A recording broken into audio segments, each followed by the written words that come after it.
My name's Helen Taylor and I'm a course leader for pre-sessional English courses delivered by the CU Group at Coventry University.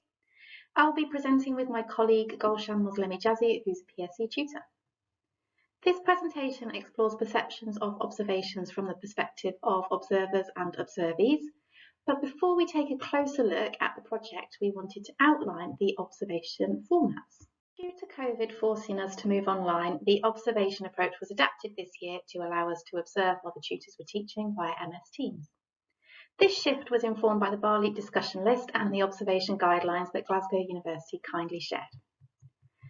In our new approach, tutors had a choice of observation: seen live, which was similar to what tutors had experienced before, with a pre- and post-observation meeting and the observer being present in the lesson; seen recorded, which was also similar, but the observer wasn't present during the lesson and instead watched the recording later; and unseen, where the observer and observee had a pre- and post-observation meeting, but the lesson remained unseen. The different observation formats gave us the opportunity to explore whether the type of observation impacts on the nature, perceptions, and developmental outcomes of the observation. So we set about organising focus groups and interviews with observers and observees, and Golshan will talk through some of the findings. In this section, I would like to present a summary of the results. In terms of the benefits of unseen observations, it was mentioned that they're less stressful and they encourage the observee to be more reflective and mindful about the lesson. It was also pointed out that in unseen observations, the observee can take more risks.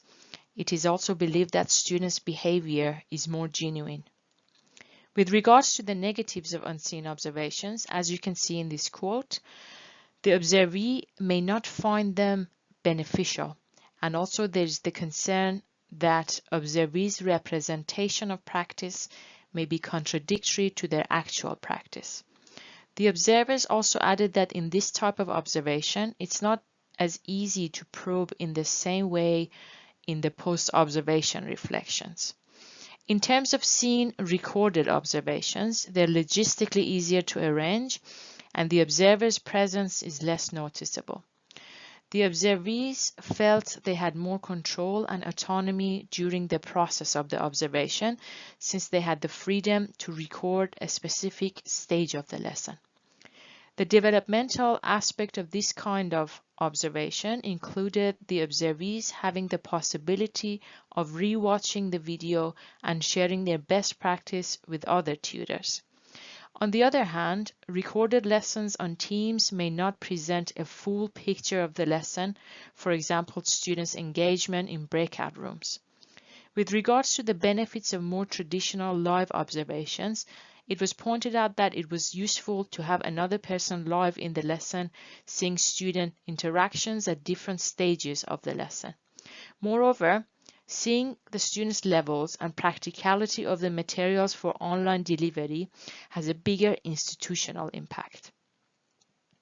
Live observations also tend to provide reassurance for the observees with regards to their actual teaching practice.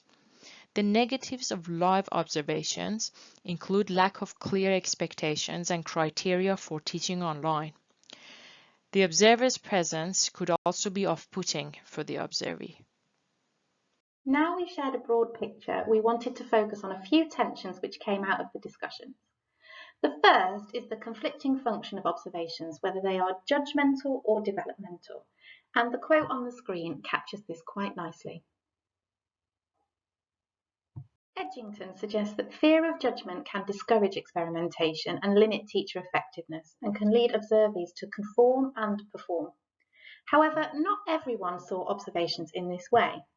One observee said that the observation actually prompted experimentation. Another layer of complexity is added when we factor in the short-term nature of the contracts that many of our PSE tutors are on. This can result in questions around whether a good observation equates to further employment opportunities. For example, Observee 5 said, "You're just trying to make sure that you don't mess up so you get the next contract." This was part of a wider discussion in which the observees also recognised that meaningful and developmental observations were not just about observable outputs. This point was reiterated by an observer who said, "We weren't just looking for perfect lessons. recognising that being able to identify why things went wrong and how you might fix them is just as valuable. The next dichotomy is the relationship between the observer and observee. As O'Leary puts it, the rules of observer-observee engagement are likely to differ according to who is observing who, in what context, and for what purpose. Here, we've chosen to focus on power relationships, as the expert-novice dichotomy is well documented. With Cockburn, for example, saying, the observer is commonly perceived as possessing greater power. And O'Leary and Savage suggest that this may undermine the developmental potential of the observation. However, some comments from our participants seem to suggest that the online mode of delivery helped to level the playing field. For example, observee 1 said, because the observers generally haven't taught online, I bet they were also looking at it like a learning opportunity. Tutors in some instances also had greater trust in their own experience.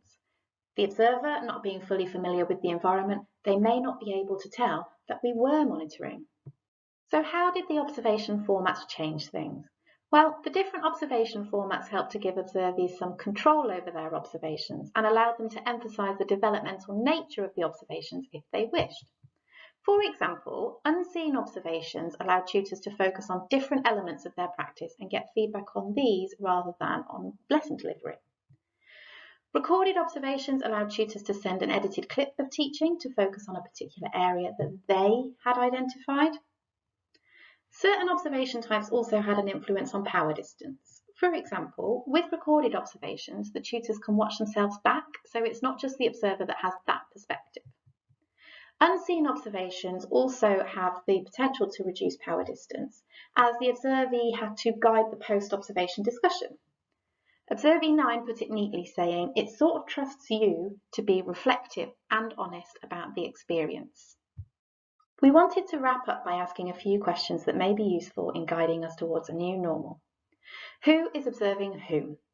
We talked about how equitable relationships may lead to better developmental outcomes. So, for developmental observations, are managers best placed to lead these? What are we observing? Is there scope for us to observe other elements of a teacher's practice rather than lesson planning and delivery? Why are we observing? For development, for quality assurance, can one observation fulfill more than one function? And finally, how are we observing? Different formats seem to have allowed observees to take more control over their practice and focus on different areas of their practice. Perhaps one thing that is important to take forward is agency and choice.